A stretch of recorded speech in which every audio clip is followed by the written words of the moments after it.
Hello everyone, एक बार फिर स्वागत है आपका अपने यूट्यूब चैनल श्री एकेडमी पर, जहां पर हम सिर्फ पढ़ते नहीं हैं, याद भी करते हैं।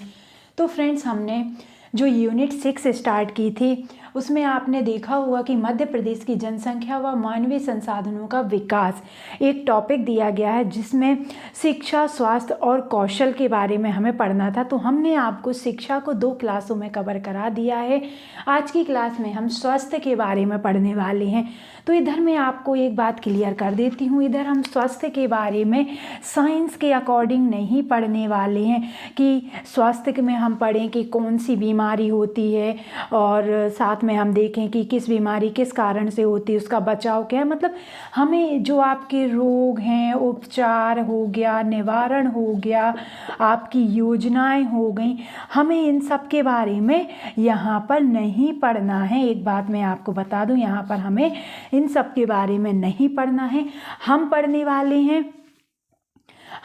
वाले हैं यहाँ पर जो हमारे स्वास्थ्य संबंधी आंकड़े हैं, हमारे जो स्वास्थ्य संबंधी आंकड़े जारी हुए, यानी हमें यहाँ पर स्वास्थ्य को आर्थिक दृष्टि के साथ पढ़ना है। आर्थिक दृष्टि के रूप में यहाँ पर हम स्वास्थ्य को कवर करेंगे।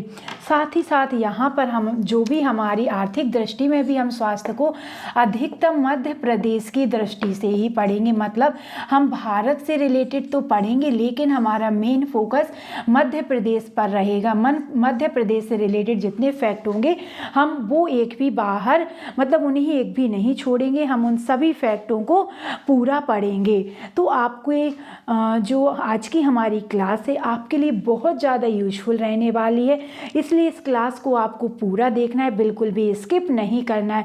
साथ ही साथ हमारे आपको नोट्स ज़रूर बनाते चलना है। तो चलिए फ्रेंड्स, स्टार्ट करते हैं अपनी आज की क्लास। मैं हूँ श्वेता चौरसिया। चलिए लिखिए आप अपना आज का टॉपिक। सबसे पहले तो आप यही लिखिए हेडिंग, मध्य प्रदेश की जनसंख्या व मानवीय संसाधनों का विकास, जिसमें हम पढ़ेंगे आज स्वास्थ्य के बारे में। तो आप लिखिए स्वास्थ्य। चलिए उसमें हम सबसे पहले क्या पढ़ेंगे तो हम वो देख लेते हैं। तो स्वास्थ्य में हम आज की क्लास में सबसे पहले पढ़ेंगे राज्य में स्वास्थ्य सेवा हेतु कौन कौन सी इकाई, यानी कितनी इकाई हमारे राज्य में। आप लिखिए राज्य में स्वास्थ्य हेतु इकाई। हमारे राज्य में, मध्य प्रदेश राज्य में स्वास्थ्य हेतु कितनी इकाई हैं, कितनी इकाइयों में हमारे यहाँ स्वास्थ्य को फोकस करके काम किया जाता है। तो आपको याद रखना है हमारी पहली इकाई है लोक स्वास्थ्य एवं, पहले तो आपको सबसे पहले याद रखना है 3 इकाई कार्यरत हैं। कितनी? 3 इकाई कार्यरत हैं। तो सबसे पहले तो आपको इसमें लिखना है लोक स्वास्थ्य एवं परिवार कल्याण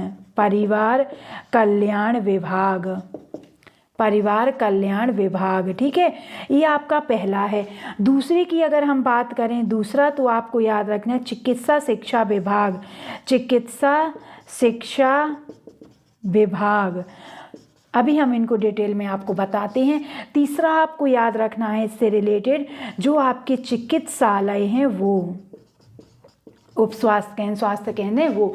तो देखिए राज्य में स्वास्थ्य हेतु 3 इकाई कार्यरत हैं। पहली इकाई के बारे में अगर हम बात करते हैं तो आपकी पहली इकाई है लोक स्वास्थ्य एवं परिवार कल्याण विभाग।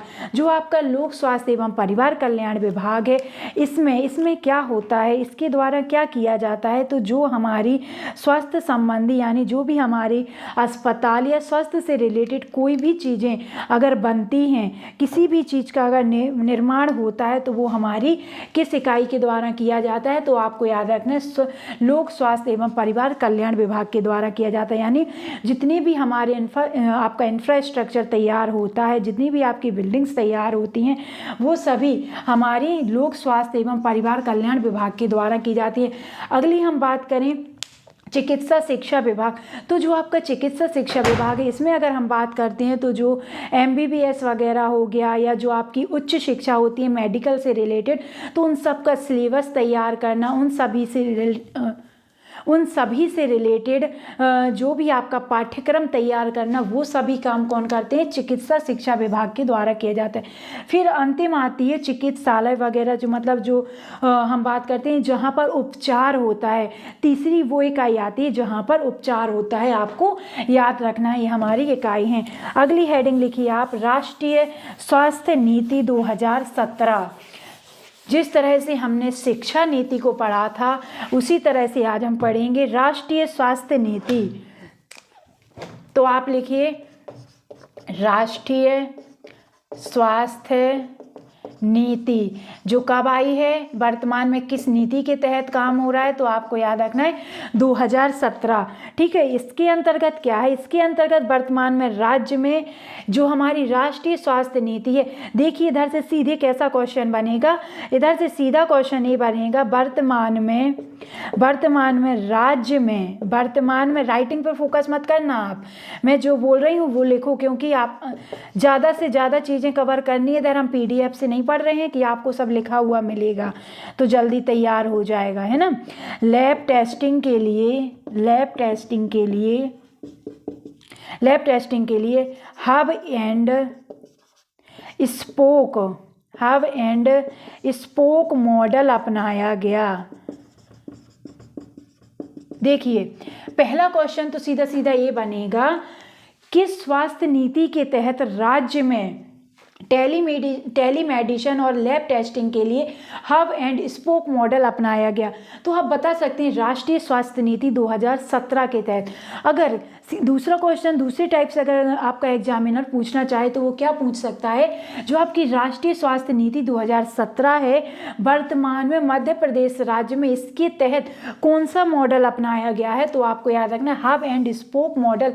किस लिए, तो आपको याद रखना है टेलीमेडिसिन और लैब टेस्टिंग के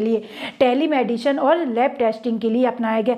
इसमें क्या होता है, तो इसमें ये होता है, जो भी हमारे इसमें ये कोशिश की गई है कि सीधे सीधे जो मरीज होते हैं हमारे, सीधे सीधे जो पेशेंट रहते हैं और डॉक्टर की क्या हो जाए, इसमें सीधी सीधी बात हो जाए, वीडियो कॉन्फ्रेंसिंग के थ्रू, वीडियो कॉल के थ्रू इनकी सीधी बात हो जाए, जो उपचार वो उन्हें वह उन तक पहुंचा दे हमारा डॉक्टर। इसमें क्या होगा, इसमें आपकी समय की बचत होगी, साथ ही साथ इसमें आपका जो इंटरेक्शन होता है वो भी कम हो जाएगा। कहने का मतलब ये है कि अगर आप बीमार होते हैं, आपको उपचार की ज़रूरत पड़ती है, तो आप डॉक्टर के पास जाती, लेकिन इधर आप सीधे कांटेक्ट करके डॉक्टर से अपना इलाज करवा सकते हैं। इसके तहत एक कोशिश की गई है छोटी सी, जिससे क्या होगा, इससे जैसे कि आप जाते हैं लाइन में लगते हैं तो आपका समय भी जाता है और ज़्यादा लोगों को वो चेक भी नहीं कर पाते हैं।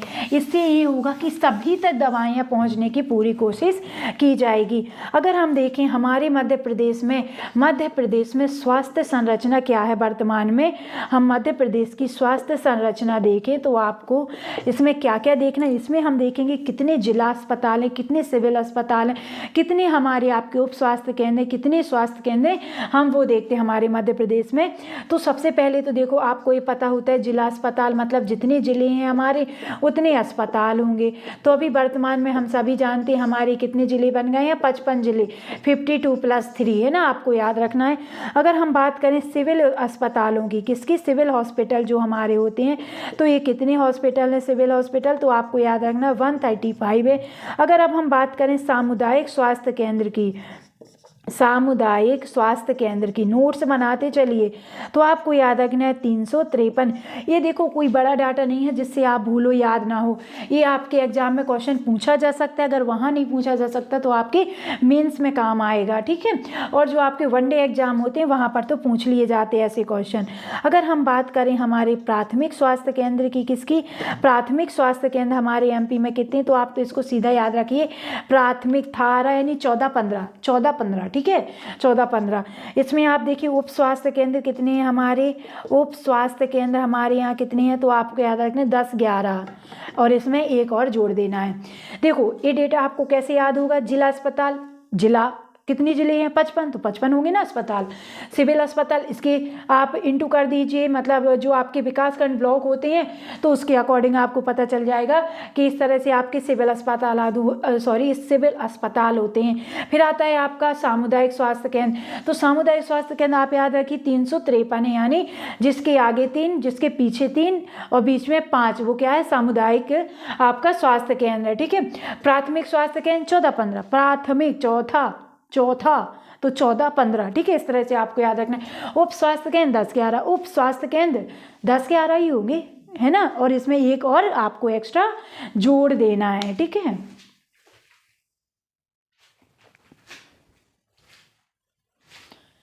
इसमें आपको और जोड़ देना है। ठीक है, चलिए अब आगे लिखिए, आप जल्दी से फटाफट लिखते चलिए। अब हम देखते हैं चिकित्सा महाविद्यालय, थोड़ा अब हम डिटेल से पढ़ते हैं इन सब चीज़ों को। ठीक है, तो आप लिखिए चिकित्सा महाविद्यालय। फिर हम पढ़ेंगे हमारे यहाँ मृत्यु दर, यानी शिशु मृत्यु दर कितनी है, मातृ मृत्यु दर कितनी है, जो हमारी गर्भवती माएँ होती हैं, तो हम मतलब बाल मृत्यु दर कितनी है, इन सबको देखेंगे। उसके पहले आप यहाँ पर लिखिए चिकित्सा महाविद्यालय। आप लिखिए चिकित्सा महाविद्यालय, यानी जो हमारे कॉलेज होते हैं जिन्हें हम क्या बोलते हैं? मेडिकल कॉलेज, है ना, मेडिकल कॉलेज।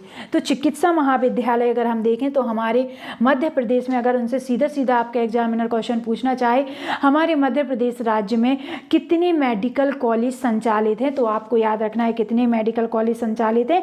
टोटल 12 हैं। कितने? 12 कॉलेज हमारे यहाँ संचालित हैं टोटल। साथ ही साथ आपको देखना है जो हमारी MBBS की सीटें हैं, MBBS की सीट्स हैं, वो कितनी है, तो आपको याद रखना है 2055।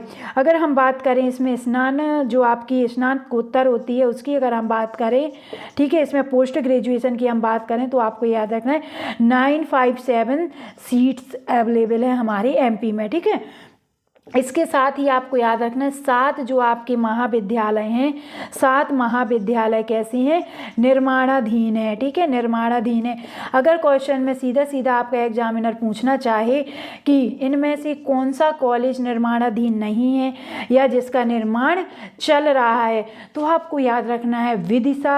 सबसे पहले आपको याद रखना है विदिशा, फिर आपको याद रखना है दतिया, इसके बाद आपको याद रखना है खंडवा, फिर आपको याद रखना है रतलाम, इसके बाद आपको याद रखना है शहडोल और शिवपुरी, फिर छिंदवाड़ा।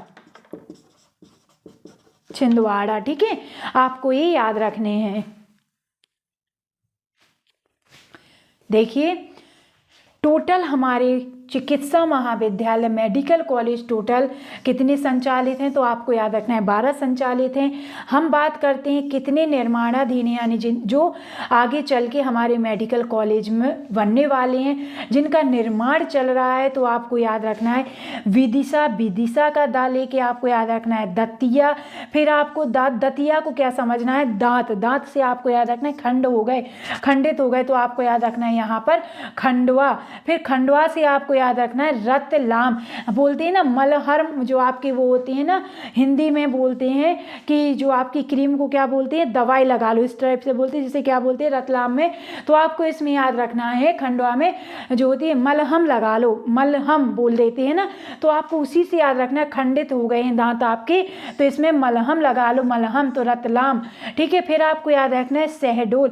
अब क्या हो गया, आपको इसको कैसे याद रखना है, तो आपको इस तरह से याद रखना है, अब आपके दांत ठीक हो गए, आपने जैसे क्रीम लगाई इसमें, तो आप इसमें डोले तो आपने शिव जी की आराधना की, शिव जी की आराधना कहाँ पर की, तो आपने वाड़ा याद रख लेना, छिंदवाड़ा में आपने क्या की? शिव जी की आराधना की। वाड़ा आपको जो आपने सुना होगा, जैसे ग्वालियर में बोलते हैं वाड़ा, है ना, इस टाइप से जो मार्केट वहाँ का है उसको वाड़ा बोलते हैं, लोकल मार्केट है, इस टाइप से आपको याद रखने हैं हमारे 7 महाविद्यालय जो निर्माणाधीन है, हमने आपको यहाँ पर याद करा दिए हैं। अब चलिए हम देख लेते हैं मृत्यु दर कितनी है।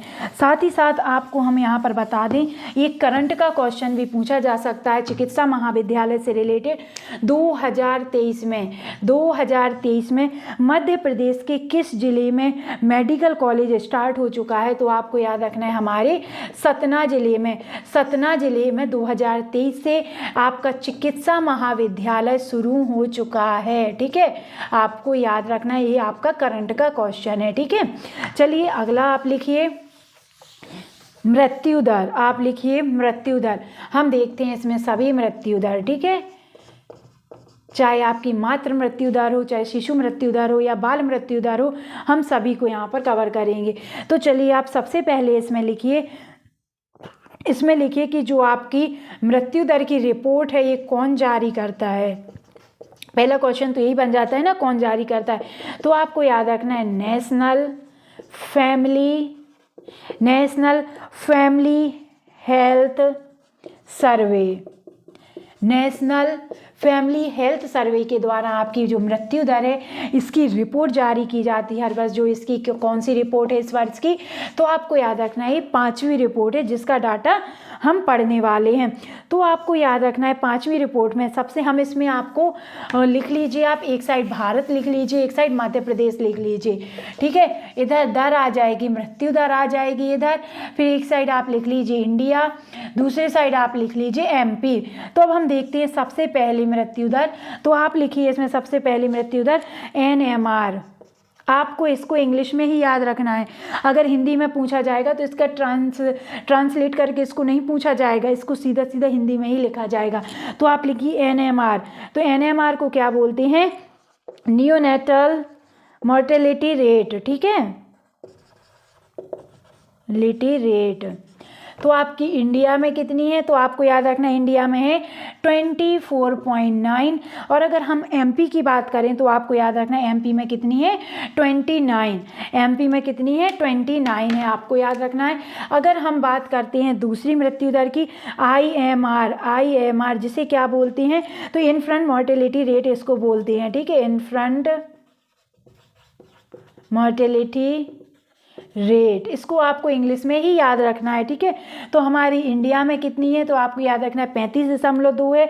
हम बात करें राज्य की तो आपको याद रखना है 41.3 है। कितनी, 41.3 है। अगर हम बात करते हैं तीसरी USMR की, ठीक है, USMR जिसे क्या बोलते हैं, बाल मृत्यु दर बोलते हैं। देखिए जो आपकी शिशु मृत्यु दर होती है वो शिशु कहलाता है 1 मंथ तक। ठीक है, और जो 5 साल तक के बच्चे कहलाते हैं वो क्या कहलाते हैं, आपके बाल मृत्यु दर में आते हैं, जिनकी मृत्यु हो जाती है। ठीक है, तो आपको याद रखना है 41.9 49.2 आपको रखना है याद हमारी एमपी की। देखिए मृत्यु दर में हमारा एमपी बहुत पिछड़ा हुआ, यानी अभी थोड़ी बहुत स्थिति सुधार ली है। जब हमने आपको ओडीओपी पढ़ाया था तब हमने उसमें आपको याद कराया था ट्रिक से कि हमारी एमपी की स्वास्थ्य से रिलेटेड, स्वास्थ्य में हमारी एमपी की क्या रैंकिंग है, हमने आपको उसमें याद कराया था। अगर आपने हमारी क्लास देखी होगी तो आपको याद होगा। ठीक है, तो उसमें हमने बताया था थोड़ी बहुत हमारी एमपी की स्थिति सुधरी है, लेकिन अभी पूरी तरह से नहीं सुधरी है। स्वास्थ्य सेवाओं में हमारा एमपी अभी भी बहुत पिछड़ा हुआ है, आपको याद रखना है। इसलिए आप जो देख सकते हो ना, इससे आप पता लगा सकते हो कि हमारा एमपी किस स्थान पर है। जो देखिए आप कितनी ज़्यादा आपकी मृत्यु दर आ रही है, आपको पता है 100% के आंकड़े में आ रही है, कितनी आपकी परसेंट हो रही है ना, तो वो आपको समझना है। अब हम देखते हैं संस्थागत प्रसव। संस्थागत प्रसव से क्या मतलब है, संस्थागत प्रसव से मतलब है कि जैसे कि आपकी 100 महिलाएं हैं, 100 महिलाएं आपकी क्या है, प्रेग्नेंट है, इनमें से कितनी महिलाएं आपकी हॉस्पिटल में जाके डिलीवरी करवाती हैं, वो कहलाता है आपको संस्थागत प्रसव, आपको याद रखना है। तो इसमें हमारी जो इंडिया की रेटिंग है तो आपको याद रखना है इंडिया की है 88.6। अगर हम बात करें हमारे एमपी की तो आपको याद रखना है 90.7 आपको याद रखना है। चलिए अब हम देखते हैं मातृ मृत्यु दर। ये मातृ मृत्यु दर कैसे आपको आकलित की जाती है, तो आपको याद रखना है 1 लाख जन्म पर इस तरह से इसका आकलन किया जाता है। तो आपको याद रखना है 97 इंडिया की है। अगर हम बात करें एमपी की तो 173 आपको याद रखना है हमारी एमपी की है। अगली रेटिंग क्या है, जन्म दर आपकी कैसे की जाती है, तो ये कहलाती है टोटल फर्टिलिटी रेट। क्या, फर्टिलिटी रेट। इसमें आपको याद रखना है हमारी इंडिया की 2.0 है और एमपी की भी कितनी है 2.0 है, सेम है। हम बात कर रहे थे मृत्यु दर की, तो जो मृत्यु दर है ये किस विभाग के द्वारा या मृत्यु दर को कौन जारी करता है, किस रिपोर्ट के आधार पर हमने यहाँ पर आकलन किया है, तो आपको याद रखना है ये की गई है national family health survey. National family health के द्वारा सर्वे किया गया, जिसने अपनी 5वीं रिपोर्ट जारी की। उसने बताया है NMR में हमारी इंडिया की रैंकिंग है 24.9 और एमपी का क्या है 29 है। आपको ये याद रखना है डाटा। IMR 35.2 और एमपी का आपको 41.3 रखना है। USMR 41.9 49.2। संस्थागत प्रसव में इंडिया के लिए 88.6 और एमपी के लिए 90.7। और अगर हम देखें मातृ मृत्यु दर तो 97। ये आपका जो 1 लाख जन्म पर आकलन इसका किया जाता है 97। और हम बात करें एमपी की 173 है। अगर जन्म दर की हम बात करें टोटल फर्टिलिटी रेट तो 2.0 और 2.0 आपको इसमें याद रखना है। चलिए अब हम आगे देखते हैं। आगे आप लिखिए इसमें, आप आगे इसमें लिखिए आयुष्मान भारत। आयुष्मान भारत, तो हम इसमें देखेंगे आयुष्मान भारत में कितने स्तंभों पर हमारी मध्य प्रदेश सरकार के द्वारा आयुष्मान भारत में कार्य किया जा रहा है। जो आपकी आयुष्मान भारत योजना है हमारे मध्य प्रदेश में कितने स्तंभों पर इस पर कार्य किया जा रहा है। तो आप लिखिए आयुष्मान भारत, आप लिखिए आयुष्मान भारत। आयुष्मान भारत ये हमारे मध्य प्रदेश में 4 स्तंभों पर क्या है 4 स्तंभों पर इसका क्रियान्वयन किया जा रहा है। आपको याद रखना है 4 स्तंभों पर क्रियान्वयन किया जा रहा है। अगर हम बात करें हमारे पहले स्तंभ की तो आपको याद रखना है इसके तहत हमारी सरकार द्वारा आरोग्य केंद्र बनाए गए हैं। आरोग्य केंद्र हमारी सरकार के द्वारा बनाए गए हैं। तो अगर आपके एग्जाम में पूछा जाए कितने स्तंभों पर हमारी आयुष्मान भारत योजना मध्य प्रदेश सरकार के द्वारा क्रियान्वित की जाती है तो आपको याद रखना है 4 स्तंभों पर। पूछ लिया जाए आरोग्य केंद्र किस योजना के तहत हमारे मध्य प्रदेश में स्थापित किए गए थे तो आपको याद रखना है आयुष्मान भारत योजना के तहत स्थापित किए गए थे। अगर हम देखें आरोग्य केंद्र में क्या है तो आपको याद रखना है ये क्या है, तो इनको आप लिखिए इनको हेल्थ एंड वेलनेस सेंटर के रूप में यानी आपका जो ABHWBC है उसके रूप में इनको क्या किया गया है विकसित किया गया है। अगर दूसरा फैक्ट इससे रिलेटेड पढ़ें तो आपको याद रखना है हमारे MP में 11.14 सेंटर बनाए गए हैं। आपको याद रखना है कितने सेंटर हैं तो आपको याद रखना है 11.14 सेंटर आपको इसमें याद रखना है। अगर हम देखें इसका दूसरा स्तंभ क्या है हमारे आयुष्मान भारत का दूसरा स्तंभ क्या है जिसे हमें याद रखना है तो दूसरा स्तंभ है हमारा आयुष्मान भारत। क्या है आयुष्मान भारत हमारा दूसरा स्तंभ है। इसमें क्या आपको याद रखना है क्या क्वेश्चन पूछ लिया जा सकता है तो जो हमारे PM जन आरोग्य केंद्र प्रधानमंत्री जन आरोग्य केंद्र बनाए गए हैं। जन आरोग्य केंद्र ठीक है, जन आरोग्य जो योजना है ठीक है इसको हम किस नाम से जानते हैं तो आपको याद रखना है आयुष्मान भारत PMJ ठीक है PMJ। इससे आपको याद रखना है इसके तहत हमारे मध्य प्रदेश में 3.5 करोड़ हितग्राहियों के क्या किए गए हैं आयुष्मान कार्ड बनाए गए हैं। जब हमने आपको रोजगार निर्माण का डाटा पढ़ाया था यानी जो रोजगार निर्माण का करंट था आपके जनवरी माह का उसमें हमने आपको आत्मनिर्भर मध्य प्रदेश का जो ने एक आर्टिकल प्रस्तुत किया था उसमें आर्टिकल 1 जो आया था उसमें उन्होंने बताया था सभी योजनाओं में हमारी MP की क्या रैंकिंग है। तो उसमें हमने आपको पढ़ाया था कि हमारी MP की क्या रैंकिंग है आयुष्मान भारत में। अगर वो आपने नहीं देखा है आपको पता नहीं है तो प्लीज़ जाकर वो देख लीजिए। अगला आपको इसमें याद रखना है इसके तहत कितने हॉस्पिटल बनाए गए हैं तो 500 हॉस्पिटल बनाए नहीं गए हैं। इस आयुष्मान भारत कार्ड के तहत कितने हॉस्पिटलों में आपका इलाज फ्री होगा तो आपको याद रखना है जो हमारे 540 जो आपके प्राइवेट हॉस्पिटल हैं साथ ही साथ गवर्नमेंट के आपको याद रखना है 494 कितने 494 जो हॉस्पिटल हैं आपके गवर्नमेंट यहाँ पर आपका इलाज एकदम मुफ्त यानी एकदम फ्री में किया जाता है। देखिए, इस आयुष्मान भारत योजना का दूसरा स्तंभ है आयुष्मान भारत कार्ड। ठीक है, इस योजना के तहत आपके प्रधानमंत्री जन आरोग्य योजना लाई गई, जिसके तहत आपको याद रखना है 3.5 करोड़ जो आपके हितग्राही हैं उनकी मध्य प्रदेश सरकार द्वारा आयुष्मान भारत कार्ड बनाए गए हैं, जिसके तहत उनको 540 प्राइवेट हॉस्पिटलों में और 494 हॉस्पिटल जो आपके अस्पताल हैं गवर्नमेंट के, उनमें इनका इलाज क्या होगा, एकदम फ्री होगा, फ्री ऑफ कॉस्ट उनका इलाज किया जाएगा। अगला स्तंभ आपको इसमें याद रखना है आयुष्मान भारत का अगला स्तंभ क्या है, तो अगला स्तंभ आपको इसमें याद रखना है डिजिटल मिशन। क्या आपको इसका अगला मिशन याद रखना है, डिजिटल मिशन, जिसे हम लोग जानते हैं किस नाम से, ABDM के नाम से जानते हैं, ABDM के नाम से जिसको हम जानते हैं। तो इसके तहत आपको क्या याद रखना है, इसके तहत आपको याद रखना है हमारे MP में 2.36 करोड़ आयुष्मान भारत हेल्थ अकाउंट बनाए गए हैं।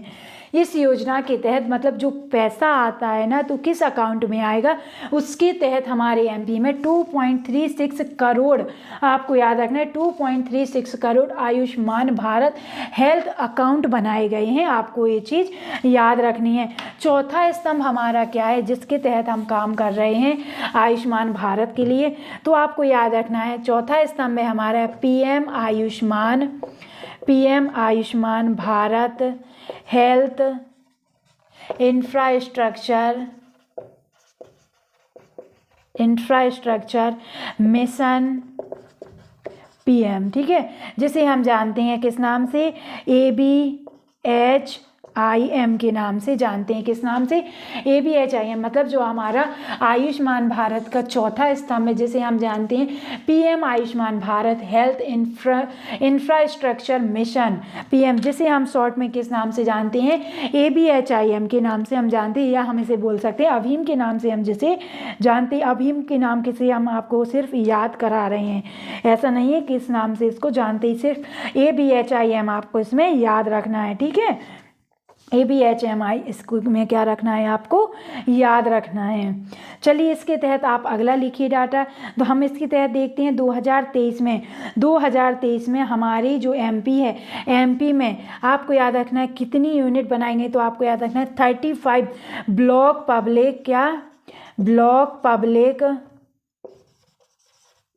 पब्लिक हेल्थ यूनिट बनाई गई हैं। ठीक है, इसके तहत जो आपका इंफ्रास्ट्रक्चर मिशन है, इसके तहत इनका काम क्या है, इनका काम करना ये है, ऐसा काम किया जा रहा है चौथे स्तंभ में, जो हमारे उपचार केंद्र हैं उनको बनाया जा रहा है, किनको, उपचार केंद्रों को बनाया जा रहा है। तो जो 35 ब्लॉक पब्लिक हेल्थ यूनिट है, इनका निर्माण किया गया।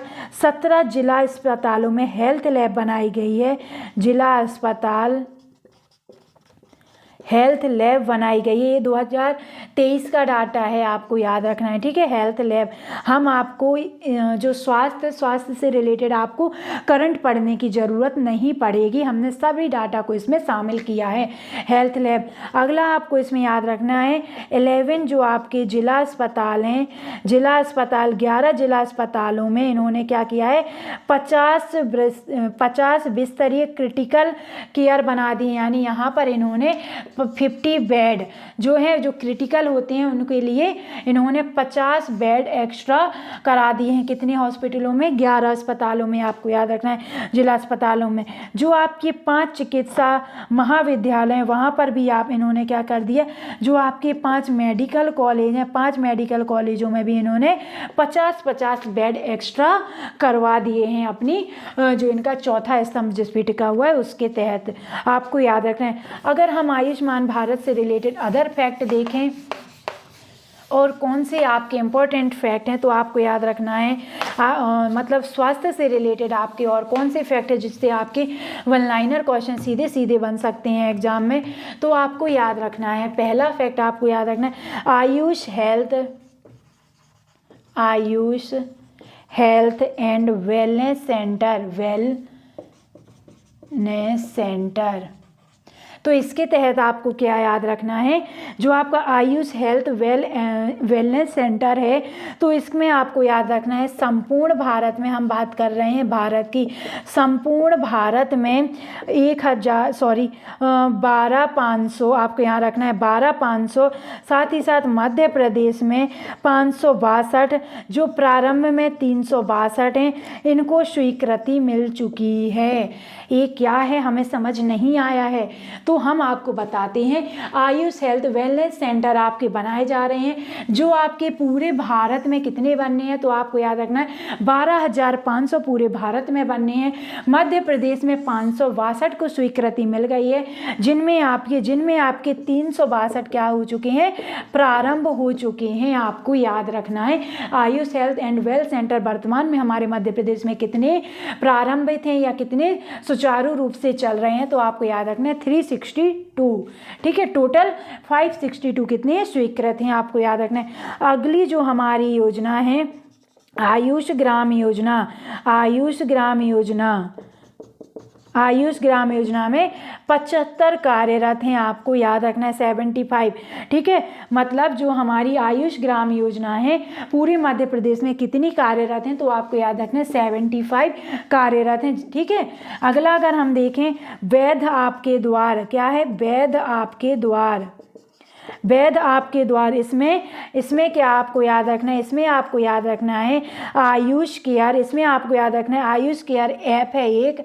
आयुष केयर ऐप से जुड़कर आपके कितने विशेषज्ञ इसमें जुड़े हैं, 100 विशेषज्ञ डॉक्टरों से चिकित्सा परामर्श आप प्राप्त कर सकते हैं। जो आपकी वैध आपके द्वार योजना आई है, वैध आपके द्वार योजना में एक ऐप बनाया गया है आयुष केयर ऐप, जो आपके एग्जाम में पूछा जा सकता है आयुष केयर ऐप किस योजना से संबंधित है, तो आपको याद रखना है वैध आपके द्वार से संबंधित है। आयुष का नाम समझ के आपको आयुष्मान भारत पे क्लिक नहीं कर देना है, आपको याद रखना है वैध आपके द्वार। ठीक है, इसमें होता क्या है, इसमें आपको जो ऐप है इस ऐप में 100 आपके डॉक्टर्स ऐड किए गए हैं, जिनसे आप सीधे कोई भी अपनी जो चिकित्सा है, चिकित्सा संबंधी कोई भी परामर्श आप इनसे ले सकते हैं। ठीक है, अगला क्या है, अगला आपको याद रखना है आयुष केयर ऐप को चिकित्सा विज्ञान के क्षेत्र में राष्ट्रीय स्तर का स्कॉच अवार्ड प्राप्त हो चुका है। हम बात कर रहे हैं राष्ट्रीय स्तर का स्कॉच अवार्ड। ठीक है, स्कॉच अवार्ड, राष्ट्रीय स्तर का स्कॉच अवार्ड किस योजना को दिया गया है। ये अवार्ड सबसे पहले तो आपको याद रखना है किसके तहत दिया जाता है, तो ये विज्ञान के क्षेत्र में जो अच्छा काम करते हैं उनको दिया जाता है। तो हमारे आयुष केयर ऐप ने ये अवार्ड जीता है नेशनल लेवल पर। ठीक है, नेशनल लेवल पर राष्ट्रीय स्तर स्कॉच अवार्ड जीता है हमारे आयुष केयर ऐप ने, जो कि आपके किससे संबंधित है, वैध आपके द्वार से संबंधित है, आपको याद रखना है। अब हम देखते हैं FRU, इधर FIR की बात नहीं हो रही है, इधर बात हो रही है FRU। तो FRU क्या है, आप नोट्स बनाते चलिए, हम बार बार बोलते हैं आपको नोट्स बनाने के लिए। ठीक है, FRU जो हमारे साथ जुड़े हुए हैं पहले से उन्हें तो पता ही होगा कि नोट्स क्यों बनाते हैं, साथ ही साथ उन्हें नोट्स बनाने का बहुत ज़्यादा फ़ायदा भी मिल रहा होगा, है ना। FRU, तो जो आपका FRU क्या है, ये क्या है, प्रथम संदर्भ इकाई है। इसका इंग्लिश में फिर फुल फॉर्म हम देखें, ये तो हो गया आपका हिंदी में प्रथम संदर्भ इकाई FRU। इंग्लिश में अगर हम देखें तो आपको याद रखना है first referral unit, first referral unit है, जो कि आपको याद रखना है, करंट का क्वेश्चन है, जो कि आपको याद रखना है राज्य का पहला FRU कहाँ पर खोला गया है, तो आपको याद रखना है हमारे धनवंतरी आयुर्वेद कॉलेज में, जो कि आपका कहाँ पर है, उज्जैन में। पहला क्वेश्चन, धनवंतरी आयुर्वेद कॉलेज कहाँ स्थित है, उज्जैन में। राज्य की पहली FRU कहाँ खोली गई है, धनवंतरी आयुर्वेद कॉलेज उज्जैन में।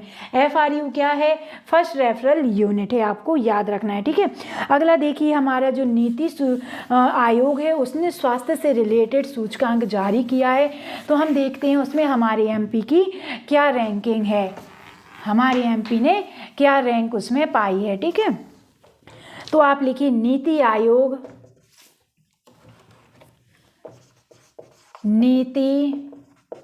आयोग स्वास्थ्य सूचकांक 2021 में जारी किया था। ठीक है, 2021 का डाटा हमें पढ़ना है, तो आपको जब 2021 लिखा देखे तो ये नहीं समझ जाना है कि 2021 का करंट पूछा गया है ना, ऐसा नहीं समझिए, करंट की ही बात है भाई। ठीक है, तो आप इसमें लिखिए बड़े राज्यों में, और साथ ही साथ आपको याद रखना है ये कौन सा संस्करण है, तो 4th रिपोर्ट हमारी आई है, ये 4था संस्करण हमारा है। ठीक है, जिसके तहत बड़े राज्यों में, अगर हम बात करें बड़े राज्यों में जो आपका समग्र स्वास्थ्य है, बड़े राज्यों में समग्र स्वास्थ्य की अगर हम बात करें प्रदर्शन के मामले में, समग्र स्वास्थ्य प्रदर्शन के मामले में हमारे एमपी को कितना स्कोर मिला है, हमारे एमपी का स्कोर कितना रहा है, तो आपको याद रखना है 36.72 स्कोर रहा है, जो कि बहुत कम है, लेकिन हाँ पिछले से थोड़ा सुधार हुआ है। अगर हम देखें जो हमारे बड़े राज्य आते हैं, बड़े राज्य हमारे कितने हैं भारत में, तो 19 हैं। इसमें हमारे एमपी की रैंकिंग आप समझ ही सकते हैं कितनी है, 17 है। कौन सी रैंकिंग है, 17। एमपी की कौन सी रैंकिंग है, तो आपको याद रखना है हमारा एमपी 17वें नंबर पर है। अब आप समझ सकते हैं कितनी पिछड़ी हुई, कितनी गिरी स्थिति है, लेकिन हाँ पिछले से सुधार हुआ है। अगर हम देखें पहली रैंक इसमें किसकी आई है, तो आपको याद रखना है केरल ने। सेकंड रैंक हम बात करें तो आपको याद रखना है तमिलनाडु की। थर्ड रैंक में आपको याद रखना है हमारे तेलंगाना को, आपको इसमें याद रखना है। नीति आयोग स्वास्थ्य सूचकांक जारी किया गया, जिसकी ये 4th रिपोर्ट है, जिसने बताया है कि बड़े राज्यों की सूची में समग्र स्वास्थ्य प्रदर्शन के मामले में एमपी का स्कोर 36.72 रहा है, जिसमें हमारे 19 राज्य आते बड़े राज्यों में, तो इनमें हमारी एमपी की रैंकिंग पीछे से देखो भाई 17 आई है, जिसमें पहली रैंकिंग हमारी केरल की है, दूसरे नंबर पर तमिलनाडु और तीसरे नंबर पर हमारा क्या है, तेलंगाना रहा है, आपको याद रखना है। अब हम देखते हैं प्रधानमंत्री स्वास्थ्य सुरक्षा योजना। प्रधानमंत्री स्वास्थ्य सुरक्षा योजना, ठीक है, आप लिखिए प्रधानमंत्री स्वास्थ्य सुरक्षा योजना।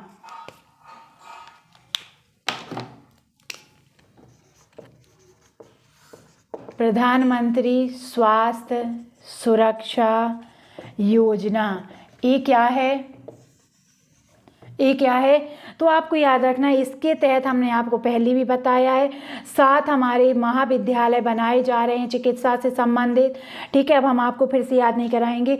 विदिशा, दतिया, खंडवा, रतलाम, शहडोल और छिंदवाड़ा, और आपको एक और याद रखना है हमारे शिवपुरी को। ठीक है, ये हमने आपको याद करा दिए थे।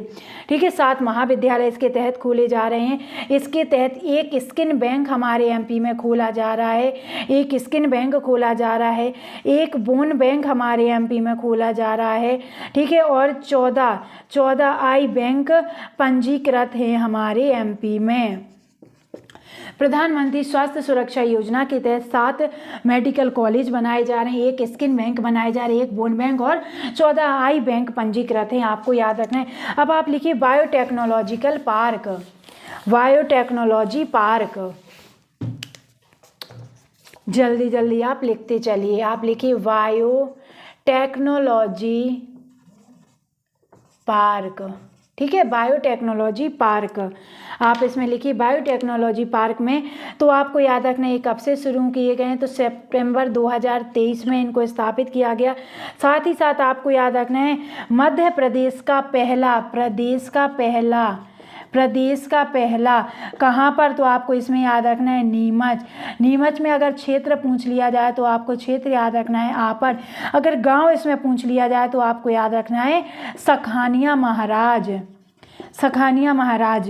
देखिए क्वेश्चन क्या बनेगा, प्रदेश का पहला बायोटेक्नोलॉजी पार्क कहाँ पर स्थापित किया गया है, तो आपको याद रखना है हमारी नीमच जिले में। अगर क्षेत्र पूछ लिया जाए आपड़ और गांव पूछ लिया जाए तो आपको याद रखना है सखानिया महाराज। कब, सितंबर 2023 में इसको स्थापित किया गया, आपको याद रखना है। अगला आप लिखिए पशु एम्बुलेंस सेवा। जी हाँ, जिस तरह से मानव यानी हम सभी के लिए एम्बुलेंस सेवा है, उसी तरह से हमारी सरकार द्वारा पशु एम्बुलेंस सेवा शुरू की गई है। पशु एम्बुलेंस सेवा शुरू की गई है। ये क्या है, कैसे शुरू की गई है, तो आपको याद रखना है इसको 1 अप्रैल 2023 से शुरू किया गया है। जैसे हमारा वित्तीय बजट आया तभी से इसको 1 अप्रैल 2023 से इसको शुरू कर दिया गया था और इसको पूरे एमपी में इसको लागू कर दिया गया है। साथ ही साथ इसके लिए इन्होंने टोल फ्री नंबर भी एक जारी किया है, तो आपको याद रखना है 1962। जिस तरह से एम्बुलेंस के लिए 108 इन्हें नंबर जारी किया था, उसी तरह से इन्हें पशु एम्बुलेंस के लिए आपका 1962 नंबर टोल फ्री जारी किया है। जिस तरह से आपके कोई भी पशु बीमार हैं, मतलब जो भी आपके आवारा पशु हैं, आपके पालतू मतलब जो आपके घरों में हैं, तो किसी भी तरह की अगर आपको समस्या जाती है तो आप इस नंबर को डायल कर सकते हैं। ये पशु एम्बुलेंस सेवा बिल्कुल फ्री है। 1 अप्रैल 2023 से पूरे एमपी में लागू है, आपको इस बात को याद रखना है। अब अगर हम बात करते हैं भारत की यानी इंडिया का पहला MED, हम बात कर रहे हैं MEDSER। ये क्या है, तो आपको याद रखना ये है medical science and engineering research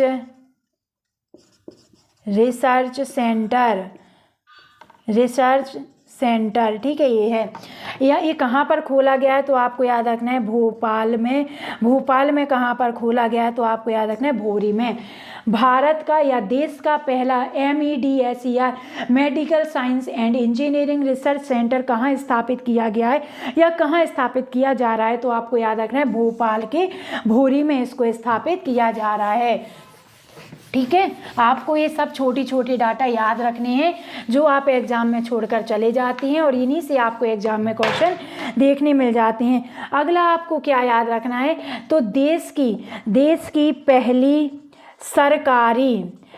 पहली सरकारी होम्योपैथिक फार्मेसी कहाँ पर खोली जा रही है, तो भी इसको भी आपको याद रखना है भोपाल में ये खोली जा रही है। यानी देश की अगर पहली किसी भी चीज़ की बात होती है तो आपको हमारे भोपाल को याद रखना है। ठीक है, किसको याद रखना है, भोपाल को याद रखना है।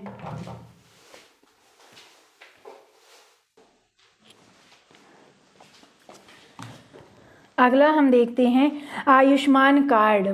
क्या, आप लिखिए आयुष्मान कार्ड। आप लिखिए आयुष्मान कार्ड। तो आयुष्मान कार्ड में हमारे भारत में एमपी का क्या है, पहला नंबर आया है। आयुष्मान कार्ड वितरण में मध्य प्रदेश का कौन सा स्थान आया है, तो आपको याद रखना है हमारे मध्य प्रदेश का आया है।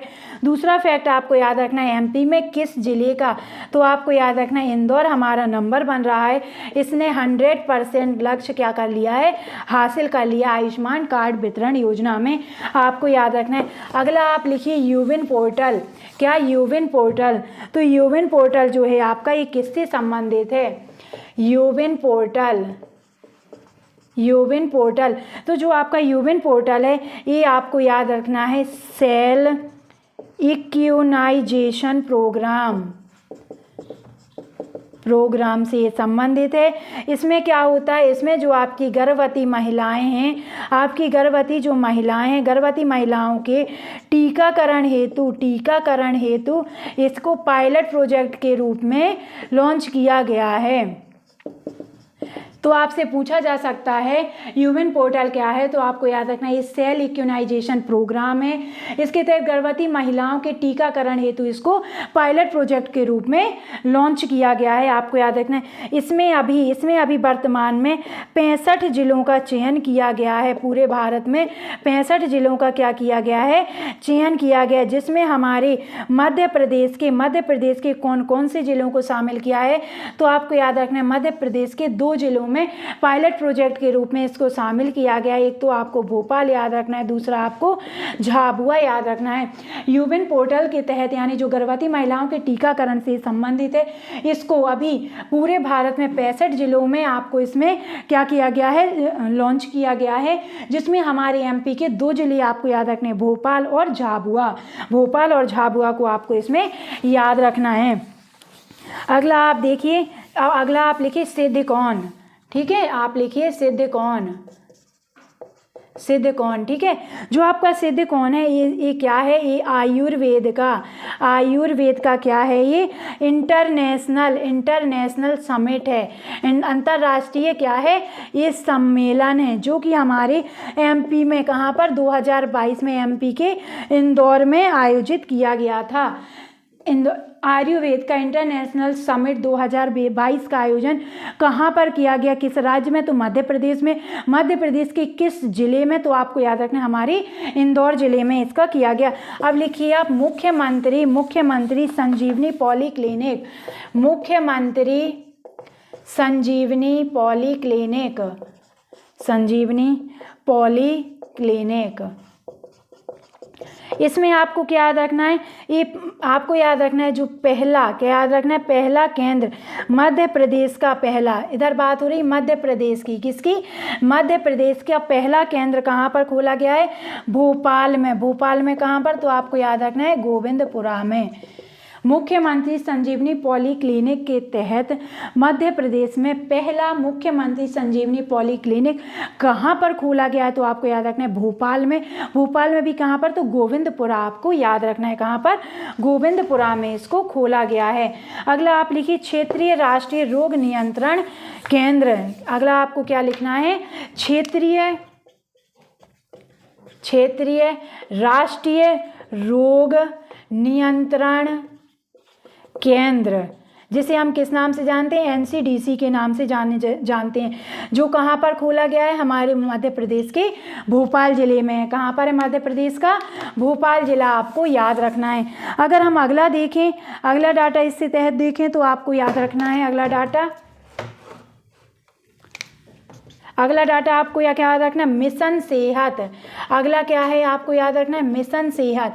अभी मिशन सेहत क्या है, तो इसका उद्देश्य क्या है, अगर हम बात करें उद्देश्य की, तो इसका उद्देश्य क्या है, किस लिए इसको खोला गया, तो मध्य प्रदेश सरकार आपको याद रखना है, एमपी गवर्नमेंट ने स्वास्थ्य सेवाओं को बेहतर बनाने के लिए, स्वास्थ्य सेवाओं को क्या करना है, बेहतर बनाने के लिए इसको खोला गया है। स्वास्थ्य सेवाओं को बेहतर बनाने के लिए हमारे मिशन सेहत लाया गया है। मिशन सेहत किससे संबंधित है, तो आपको याद रखना है स्वास्थ्य सेवाओं को बेहतर बनाने के लिए मिशन सेहत को लाया गया है। अगर हम बात करें इसका शुभारंभ कब किया गया, तो आपको याद रखना है 2022 में। अगर हम बात करें इसके शुभारंभ की, तो आपको याद रखना है 2022 में हमारे मिशन सेहत का क्या किया गया, शुभारंभ किया गया। अब अगला लिखिए आप नशा मुक्त अभियान।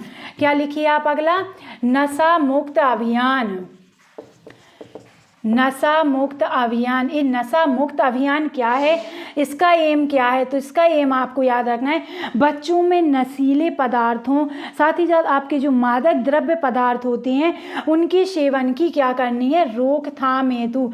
जो हमारे बच्चे हैं, बच्चों को नशा से मुक्ति यानी उनकी रोकथाम, जो आपके कौन कौन से होते हैं, तो बच्चों में आपको याद रखना है नशीले पदार्थ, साथ ही साथ मादक द्रव्य पदार्थों के सेवन हेतु उनकी रोकथाम करने के लिए नशा मुक्त अभियान चलाया गया है।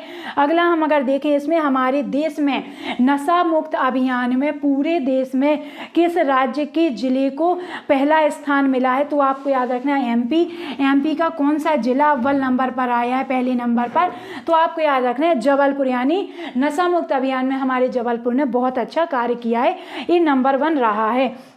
अब हम बात करते हैं नेशनल डिवाइस पार्क हमारा एमपी का पहला कहाँ पर खोला जा रहा है, एमपी का पहला, तो आपको याद रखना है उज्जैन में खोला जा रहा है। फिर हम बात करते हैं national national Institute of Mental health, जो हमारी मानसिक बीमारी के रोगी होते हैं उनके लिए कहाँ पर खोला जा रहा है, तो आपको याद रखना है Sehore. National Institute of Mental Health Madhya Pradesh के किस जिले में खोला जा रहा है, तो आपको याद रखना है सीहोर जिले में खोला जा रहा है। अगर इसमें हम बजट की बात करें तो आपको याद रखना है 179 करोड़ की लागत से इसको यहाँ पर हमारे सीहोर जिले में मध्य प्रदेश के खोला जा रहा है, आपको इसको याद रखना है। अब हम बात करते हैं स्वास्थ्य टास्क फोर्स की। जो स्वास्थ्य टास्क फोर्स है ये क्या है, स्वास्थ्य टास्क टास्क फोर्स क्या है, तो इस पोर्टल के माध्यम से आपको याद रखना है, इस फोर्स के माध्यम से एमपी में जो है आपकी स्वास्थ्य सूचकांक में कमी लाने के उद्देश्य से इसको लाया गया है। आपने वैसे ही देखा है कि जो नीति आयोग ने सूचकांक जारी किया उसमें हमारी मध्य प्रदेश की कितनी गिरी हुई स्थिति है, उसी में सुधार लाने के लिए स्वास्थ्य टास्क फोर्स का गठन किया गया है। इसमें किसकी अध्यक्षता में इसका गठन किया गया है, तो आपको याद रखना है प्रोफेसर सामिक रवि की अध्यक्षता में इस फोर्स का गठन किया गया है, आपको याद रखना है। अब हम बात करते हैं ई संजीवनी टेलीमेडिसिन सेवा, जो हमने सबसे पहले आपको पढ़ाई थी टेलीमेडिसिन सेवा, ठीक है। तो ये क्या है, टेलीमेडिसिन सेवा क्या है, तो इसमें आपको याद रखना है इस पोर्टल के माध्यम से टेलीमेडिसिन सेवा प्रदान की जाती है। जैसा इसका नाम है वैसा इसका काम है, टेलीमेडिसिन सेवा इस पोर्टल के माध्यम से क्या है, प्रदान की जाती है। कितने इसके तहत सक्रिय आरोग्य केंद्र अभी हैं, कितने आपको याद रखना है सक्रिय हैं अभी आरोग्य केंद्र, तो आपको याद रखना है 8946 आरोग्य केंद्र कैसे हैं, अभी सक्रिय हैं। कितने आपको याद रखना है 8946 अपने आपको याद रखना है जो कि अभी सक्रिय हैं हमारे भारत देश में। स्वास्थ्य टास्क फोर्स हमने देख लिया, ठीक है, किसकी अध्यक्षता में इसको गठन किया गया, प्रोफेसर सामिक रवि की अध्यक्षता में इसको गठन किया गया। अब आप लिखिए 108 संजीवनी नेशनल एम्बुलेंस क्या है, 108 संजीवनी नेशनल एम्बुलेंस, 108 संजीवनी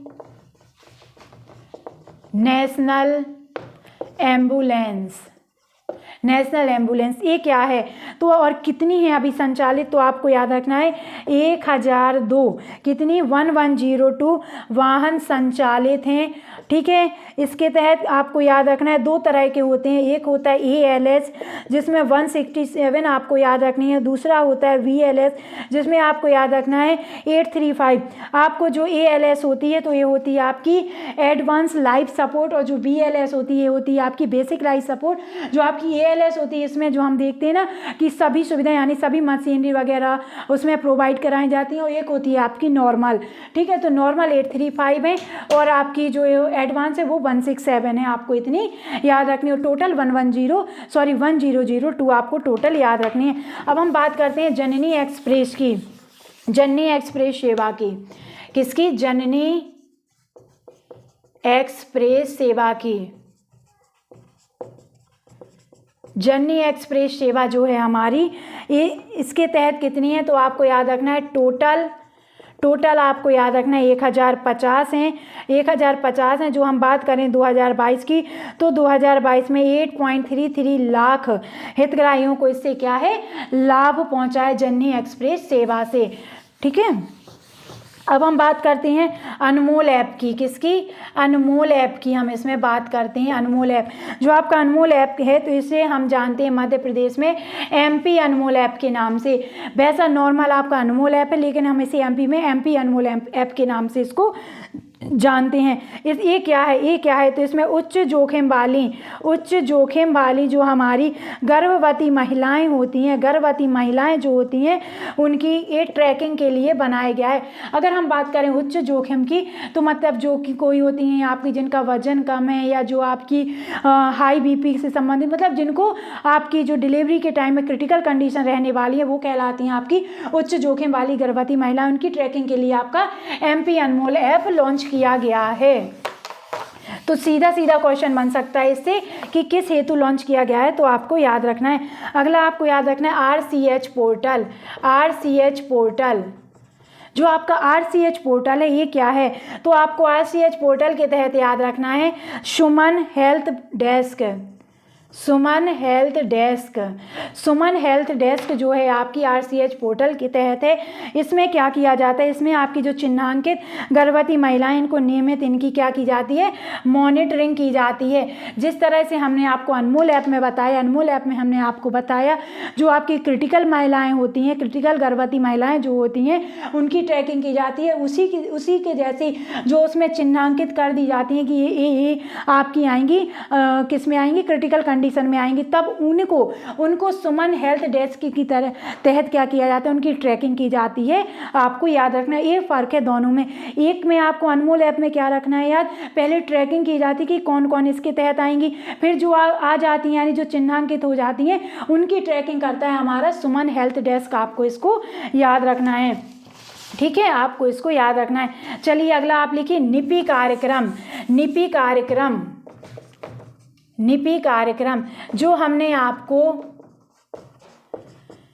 जो हमने आपको अभी योजनाओं की सीरीज स्टार्ट की, उसमें हमने बताया था अनुसूचित जनजाति से संबंधित हमारी भारत सरकार की योजना है, उसमें हमने आपको सिकल एनीमिया के बारे में बताया है। सिकल एनीमिया जो आपका कार्यक्रम लॉन्च हुआ है, कब हुआ है, कैसे हुआ, हमने उससे रिलेटेड आपको सब पढ़ाया है, साथ ही साथ इसका करंट हमने रोजगार में पढ़ाया है, तो आप देख सकते हैं।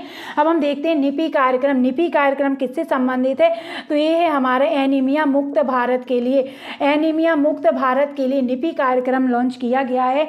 इसमें आपको याद रखना है, इसमें आपको जो आपकी प्राइमरी स्कूल होते हैं, माध्यमिक यानी जो प्राथमिक शाला, आपकी जो प्राथमिक शाला हो गई, माध्यमिक शाला हो गई, और जो आपकी हायर सेकेंडरी स्कूल वगैरह हो गए, इन सभी में आपको क्या किया जाता है, आयरन फॉलिक एसिड टैबलेट दी जाती है, जिससे आप अपना एनीमिया मुक्त भारत का निर्माण कर पाओ। ठीक है, क्या दी जाती है, आयरन फॉलिक एसिड दी जाती है इसके तहत। आप देखते हैं असंचारी रोग निवारण हेतु कौन कौन से कार्य हमारी सरकार द्वारा किए जा रहे हैं। असंचारी रोग कौन से हैं, उनका निवारण एवं रोकथाम, निवारण आप उपचार भी इसको समझ सकते हैं के लिए कौन से कार्यक्रम हमारी सरकार द्वारा चलाए जा रहे हैं, तो वो आपको देखना है। तो सबसे पहले आपको याद रखना है संचारी रोग निवारण एवं रोकथाम कार्यक्रम के तहत आपको याद रखना है सितंबर 2022 में, कब, सितंबर 2022 में जो आपकी हाई बीपी के पेशेंट होते हैं उनको 55% रोगियों के रक्तचाप को क्या किया गया है, नियंत्रित किया गया है, जिसके तहत हमारे एमपी को जो आपका यूनाइटेड नेशन है, कौन है, यूनाइटेड नेशन है जो आपका संयुक्त राष्ट्र संघ है, उसने इसको पुरस्कृत किया गया है। सीधी सी बात है, क्या क्वेश्चन बन सकता है आपका, जो आपकी हाई यानी उच्च रक्तचाप के पेशेंट होते हैं उनके लिए सबसे अच्छा कार्य करने के लिए किस राज्य को अवार्ड दिया गया है, संयुक्त राष्ट्र संघ के द्वारा। तो आपको याद रखना है हमारे एमपी के द्वारा। इसमें हमारे एमपी ने 55% रोगियों की क्या किया है, जो आपका उच्च रक्तचाप है उसको नियंत्रित करने में सफलता हासिल कर ली है। अब हम देखते हैं राष्ट्रीय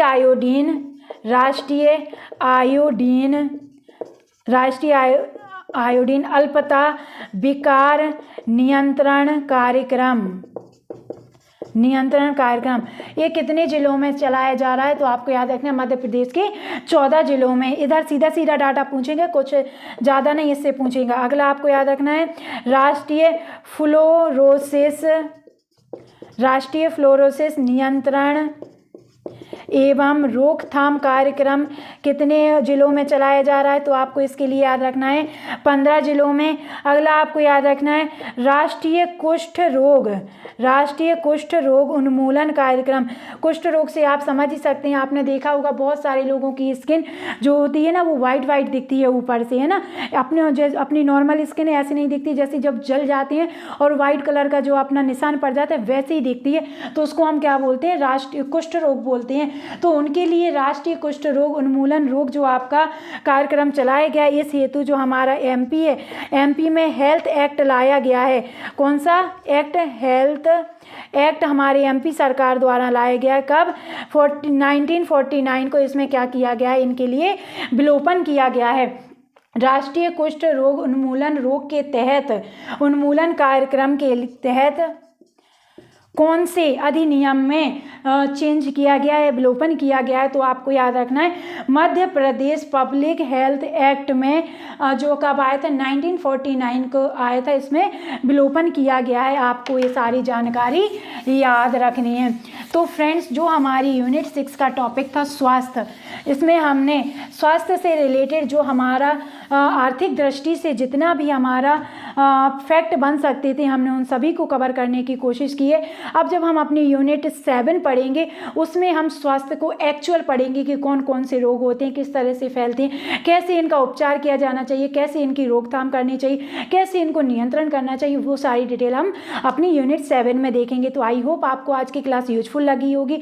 साथ ही साथ जो हमारे स्टूडेंट पहली बार हमसे जुड़े हैं, तो प्लीज़ इस चैनल को सब्सक्राइब कर लीजिए, और हमारी क्लास पसंद आई है तो प्लीज़ इसको लाइक करिए और प्यारे प्यारे से कमेंट करिए। साथ ही साथ इसको ज़्यादा से ज़्यादा शेयर करिए, क्योंकि जितना आप शेयर करेंगे उतने स्टूडेंट हमारे साथ जुड़ेंगे, और साथ ही साथ वो स्टूडेंट जुड़ेंगे जिनको एक्चुअल में इसकी ज़रूरत है, वो बड़े बड़े कोचिंग का खर्चा नहीं उठा पाते। उन सभी के लिए हमारा एक छोटा सा इनिशिएटिव है, जिसमें आप साथ दीजिए और हम सबकी हेल्प कर पाएंगे। तो नमस्कार दोस्तों, अब हम मिलते हैं आपको अपनी कल की क्लास में। तब तक के लिए आप अपना ध्यान रखिए, स्वस्थ रहिए, खुश रहिए। Bye bye.